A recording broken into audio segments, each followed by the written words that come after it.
The terrifying truth is that many human beings are rejected by the labor market. The terrifying truth is that many human beings are rejected by the labor market. And most of those who are accepted only provisionally. Being in a species that evolved as gatherers and hunters over several hundred thousands of years to live in small tribal groups organized by kinship, today we find ourselves in successor states of the Roman Empire, where the Roman principle of dominus implies that every physical thing is under the juridical control of one juridical subject or another, leaving those who do not control any place with no place to sleep. The principles of commerce imply that unless there is a contract, nobody owes anybody anything. These facts are consequences of the constitutive rules of modernity, the rules of our kind of society, the kind of society the legal historian Sir Henry Maine describes as having achieved the transition from being a traditional society based on status to a modern society based on contract. Employment is a contract. Those who do not have an employment contract, employment is a contract. Nobody owes anybody else a job. Nobody owes anybody else a living. But we forget that our gatherer and hunter ancestors did owe each other a living. Yeah. You take the case even more recent of the Eskimo or the indigenous hunters of the northern regions, that when a hungry hunter kills a seal, he will drag the seal all the way back to the compound without taking a bite of it, and will share it with the group. That is not our situation. Those who do not own enough property to live without working need employment. But like any contract, employment requires another party. That other party may and may not be found. As John Maynard Keynes showed, normally there will be more work needers than work providers. Keynes wrote his theory in 1936, but in Europe, ever since the dawn of modernity, and even out of Europe, and where the institutions are similar, as in ancient Rome in the time of the Roman decadence, there has existed the phenomenon of surplus population. The phenomenon of surplus population is not a function of the ratio of number of people to amount of land. It is a function of supply of people to demand for people. It can be and has been modified by charitable and socialistic measures. Hopefully, in some sweet future day, it will not occur. But now it does occur. It has for several centuries and has ramifications throughout the social order in many forms, including sending surplus people to colonies, enlisting them in the army, sending them to jail, keeping them in various kinds of asylums, having them go to school year after year, and other forms concerning which details are given by many writers, including Michel Foucault. Michel Foucault stumbled onto the phenomenon of surplus population when he encountered in the research for his doctoral dissertation the great enclosure, le grand renfermement of the 17th century, the great locking up in hospitals, in what were then called hospitals, of fools along with surplus people of all kinds. He was in the process of using history to save psychology from positivism. But in doing so, the great fact he ran across was the great enclosure, the grand renfermement of the 17th century. And this had many ramifications. It goes together with parallel forms of alienation growing from the same roots, because remember, the rejection of people by the labor market is only an example, not the root source of all the market-generated hypermodern insecurity that spreads everywhere uncertainty, insecurity, and isolation. We live in a world so disconnected that almost everyone, at one time or another, suspects himself or herself of being crazy. I'm sure I've had my moments where I thought I must be crazy. Have you had your moments thinking you must be crazy? Everybody has that thing. Right. But I think everyone can relate to the feelings of Roquentin, the protagonist of Jean-Paul Sartre's novel, La Nausée, for whom everything, the trees, the buildings, the streets were too much to throw, unnecessary. Nature contradicts culture. By natural processes, people are born. They emerge into the light from wombs of women. But it is culture, largely through its principal institution, the market, which threshes out the difference between those who are wanted and those who are unwelcome. Foucault stumbled across the phenomenon of surplus population in his History of Madness in early modern times. He was not looking for it. He was writing a polemic against positivism designed to redeem social outcasts, to promote respect for deviant individuals, and to deflate the pseudoscientific pretensions of knowledge-based power trips. He discovered that the history of lunacy was part of the history of surplus population. In the great enclosure of the mid-17th century, what were then called hospitals or houses of hospitality were created to put out of the way and to care for all the people society didn't know what to do with. People who refused to go to Mass, blasphemers, invalids, indigents, mentally retarded people, people who walked the streets talking to themselves, troublemakers, old people with no family to support them, dangerous people given to rages, people who denied Christ, and people who thought they were Christ. The result was similar, whether they were deranged or impoverished because they were socially rejected, or whether they were socially rejected because they were deranged and impoverished. In either case, France had a surplus population. A royal decree of the 27th of April of 1656 founded a general hospital charged with preventing, here I'm quoting Foucault, begging and laziness as the sources of all disorders. In England and Germany and elsewhere in Europe, there were workhouses and poorhouses with a similar Catholic clientele. We do not read anything in Madness and Civilization about what was happening in Asia, Africa, Latin America, or the Middle East in the mid-17th century. I actually shouldn't use the term Middle East, as recently been pointed out, Middle East being a name that was given to the area by Europeans, and that's actually not the way people who live there think of it. But those places were, as we learned from Brodel, Wallerstein, others who fill in parts of the picture that Foucault does not paint, at that time still places where modern economic relations had not yet arrived.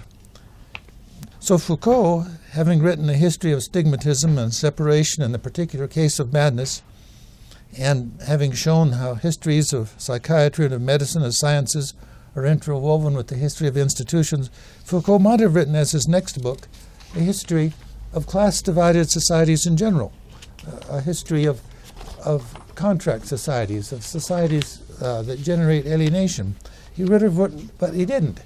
Instead, he wrote a book about a person in many ways similar to himself, about a person who had never had to do manual labor, somebody who suffered from bouts of madness and suicide attempts, who had been treated by the famous psychiatrist Pierre Janet, but in that respect, he was unlike Foucault, because Foucault, on the advice of his professor Louis Althusser, declined to seek psychiatric treatment, but Ramon Roussel did.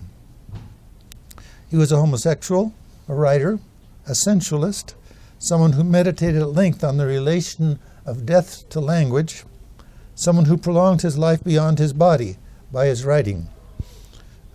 Janet, the psychiatrist, in his book on anxiety and ecstasy, had described his patient, Ramon Roussel, as a poor little sick man. But in his book on Roussel, Foucault shows, once again deflating the pretensions of psychiatry, that folie, madness, is admittedly what he calls an absence of work, absence d'oeuvre. It appears to be useless, but it's akin to great art. So what Foucault does is to redeem this nut, whom his psychiatrist called a poor little sick man. He is a great artist. His absence of work, his lack of work, his appears to be useless, but it becomes great art. He shows that the same discourse can be insanity or it can be literature. In Roussel's case, it was insanity during his lifetime, and it became literature after his death, as posthumously he was recognized as a great artist. I want Foucault to be right in honoring Roussel, because I want it to be true that through writing works of fiction, sometimes closely allied to madness and always closely allied to dreaming and to playing, humans can create alternative worlds, which can then influence and hopefully improve the existing status quo.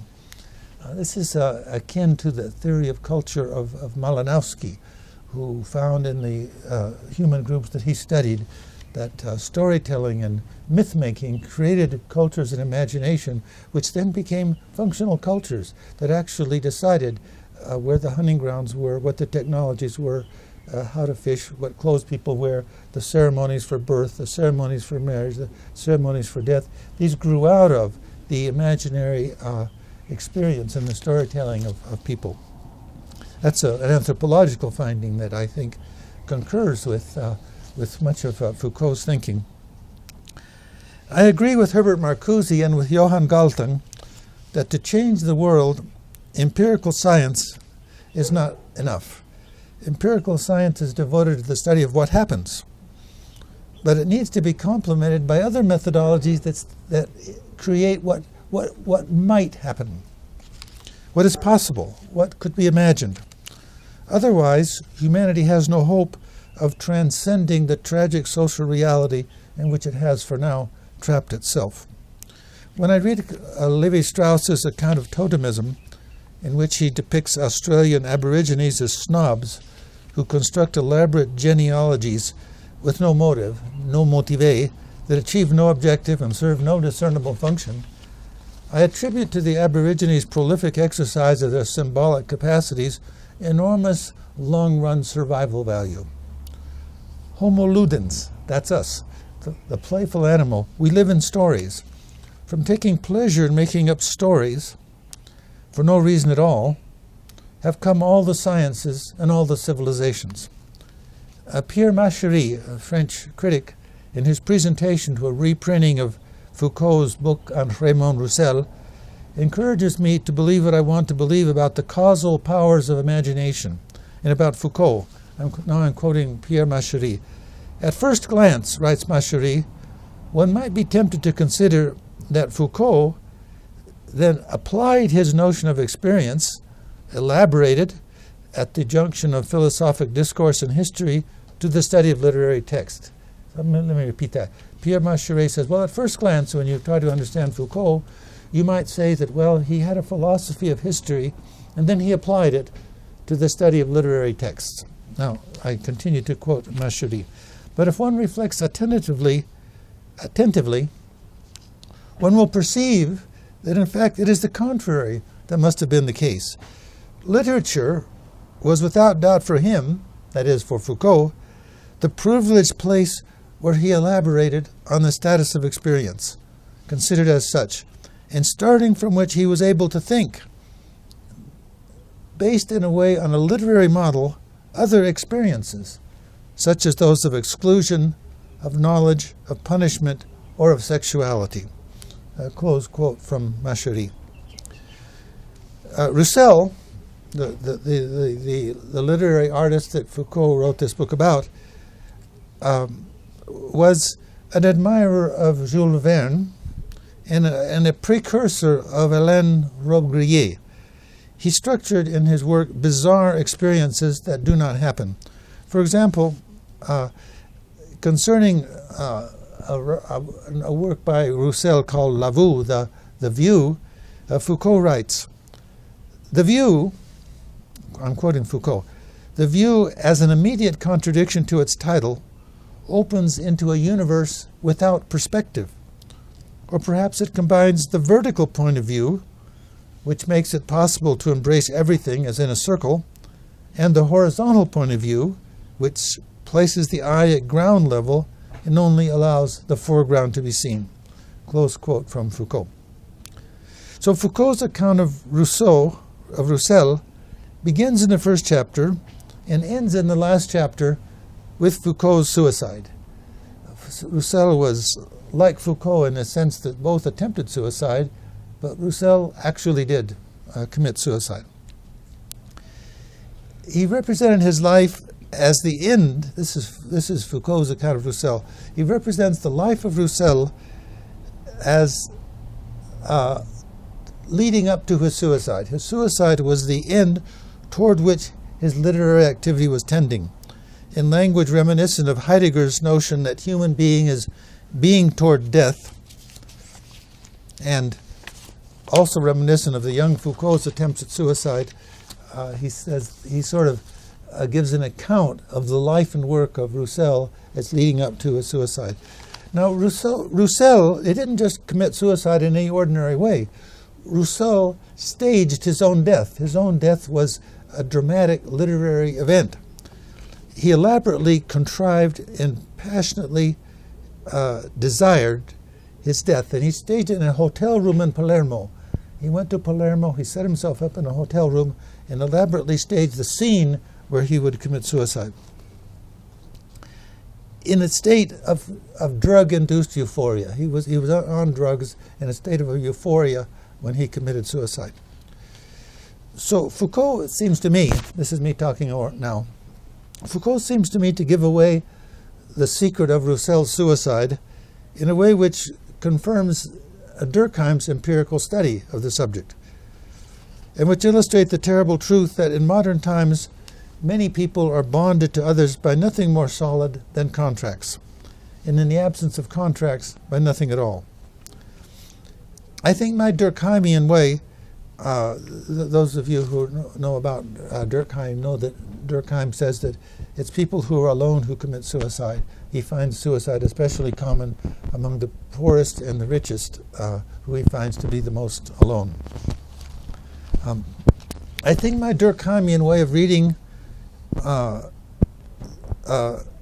reading Foucault about Roussel will be understood by those who acknowledge that in modern society the alienation of the rich is of a piece with the alienation of the poor, and by those who agree with me that Roquentin in Sartre's La Nausée was projecting onto the world around him his own sense that he was unwanted and unnecessary.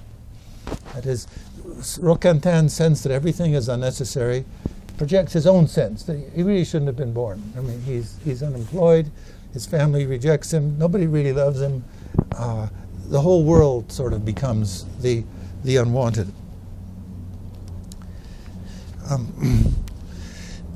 His presumably his boredom with middle-class life in Mudville reflected its disenchantment, Mudville being the fictitious name of the town where Sartre situates his fictitious character Roquentin.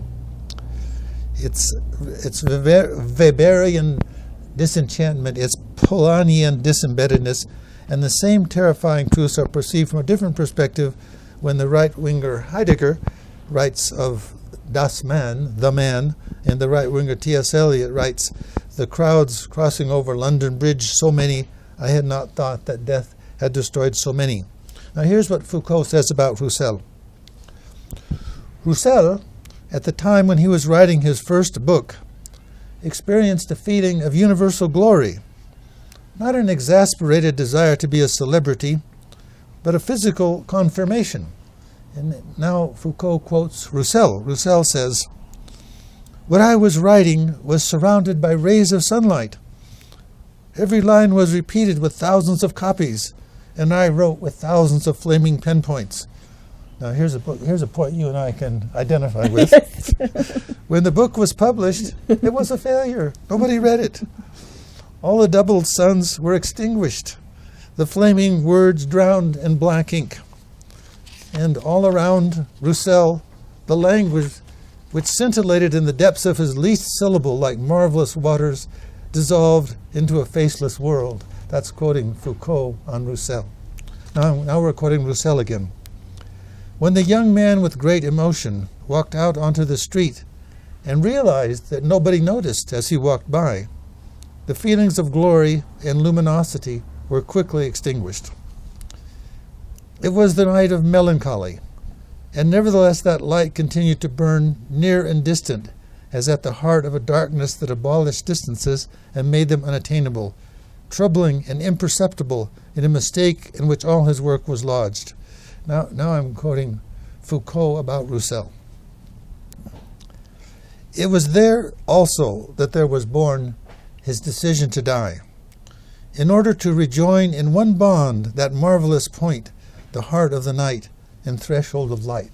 So by dying in a staged suicide, he rejoined this wonderful world that he had imagined as he wrote his book in great excitement, thinking other people would adore his book. In short, a simple story. A man who wanted love and did not get it. A classic Durkheimian suicide. But because I want a world in which the terrifying truth is not true, I want to retain from Foucault on Roussel the suggestion, which I won't say is Foucault's suggestion, because he hedges it with qualifications that don't appear when I quote him partially, that language has the power to create new realities. I find that suggestion in passages like this. I'm quoting now Foucault. There is no system common to existence in language for a simple reason. It is because language, and it alone, forms the system of existence. Foucault developed similar notions of self-referential languages creating their own worlds in two articles he published in 1963, one in Critique and one in Tel Quel. I take Machery in his presentation of Machery's presentation of Foucault's book on Ramon Roussel. I take Machery to be saying that Foucault discovered the capacity of language to create experience in fiction, and then found that capacity to operate in history. Now, let me now relax my rule that we're not allowed to consider what Foucault later said about his book on Roussel. We'll find that Machery's thesis is a plausible one, and one perhaps not incompatible with accounts where Foucault gives a sort of self-account where he emphasized the importance of Nietzsche or of music for his methodology. Now, here's a point that might be a bit of a surprise that Foucault later said in later life. Foucault said, "My youthful passion for Roussel was a summer love, did not lead anywhere." And then he said that the methodology he adopted in Madness and Civilization was a rupture with phenomenology and Marxism. He was sparked by a series of influences, many more than he told the reporter from Le Monde earlier that were his influences. Well, here's what I think. I think Foucault really meant what he said when he wrote the book. And if he later changed his mind, that didn't mean he didn't mean it when he wrote it. Okay, one last remark, which is my 16th remark.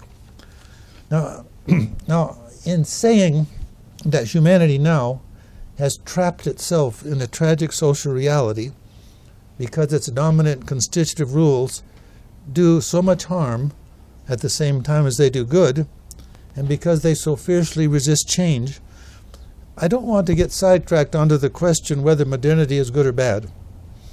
I don't really want to get into the question, is our time and place better or worse than other times and places? I don't want to make wholesale value judgments, and I don't want to tell people what mood they should be in, whether they should be happy or sad. I don't really want to say, well, you should be happy and grateful to be in such a wonderful world. I don't want to tell people, well, you really should be sad and frightened to live in such a terrible world. But I do want to help people solve problems.